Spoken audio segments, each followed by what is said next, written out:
It's often been said that home is where the heart is, and it would be safe to say that this points in part to the comfort that you feel at home. As each of us ages, it becomes more and more important to think about what exactly makes us feel comfortable at home. By this I mean the actual layout and design of the space that you live in day to day. First and foremost, is your home safe? I'm not talking about where your home is, but rather, is your home free of safety hazards? Particularly for seniors, it's a good idea to make sure that each room of a house or an apartment is laid out with mobility in mind. Take a look at the walkways in each room. Are they wide enough that assisted walking devices can fit through them? Is the seating in the room adequately spaced?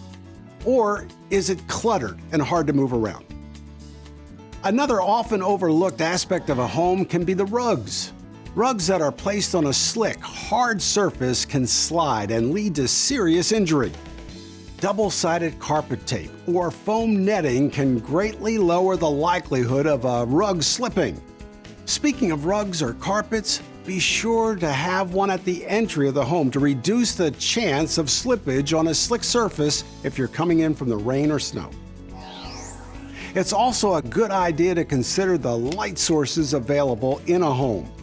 If your mobility is limited and you find yourself having to cross a large room in low light or total darkness, this can increase the danger that injury could occur. These are just a few of the ways you can make a home safer. Next, are the important day-to-day items in your home accessible? It's common for dishes or other household items to be stored in cabinets well above the counter or down and close to the ground. But both of these storage choices can be tricky if you have limited flexibility. This can be dangerous because by overextending, you may not only lose control of the object you're reaching for, but you could also fall and suffer a serious injury. It's important to keep items, appliance controls, or anything similar at a comfortable level, depending on whether you're sitting or standing. Perhaps a light switch is inconveniently placed, or the chain for an overhead fan is too short.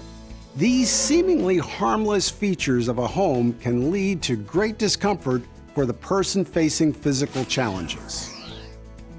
Lastly, consider the adaptability of your home.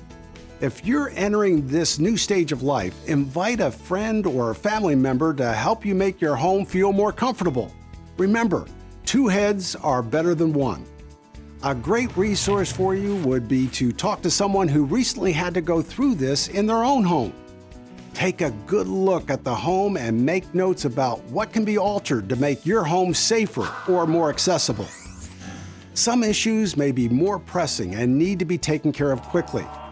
Make a plan for how to tackle each of the areas that need updating and begin to check them off your list. Occupational therapists are also a great resource. They often spend time working with the elderly and are skilled in identifying these opportunities for improvement. Be proactive and remember, a comfortable, safe living space is an important part of our overall health.